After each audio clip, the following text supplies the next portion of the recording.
আসসালামু আলাইকুম। আমরা অলরেডি সান মারিনো ঢুকে গেছি। এই যে সান মারিনো এন্ট্রি পথ। এখন আমরা সান মারিনো সিটিতে যাবো। এটা ছোট্ট একটা দেশ, অ্যাকচুয়ালি কয়েক কিলোমিটার নিয়ে একটা দেশ, বেশি একটা বড় না, ছোট্ট একটু দেশ। আমাদের ইটালি একটা কমিউনিস্ট সমতুল্য, এটা কমিউনিও বড় আছে।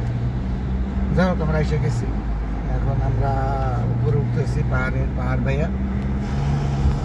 তারপরে হ্যাঁ, সিটির মধ্যে যে সিটিটা, এটাই একটা মারিনো, সান মারিনো সিটি, সান মারিনো দেশ আর কি। ওকে, সো আমরা উপরে যাই। উপরে যাই, আরো অনেক সুন্দর সুন্দর দৃশ্য আপনাদেরকে দেখাবো ইনশাল্লাহ। ওকে, আল্লাহ হাফেজ।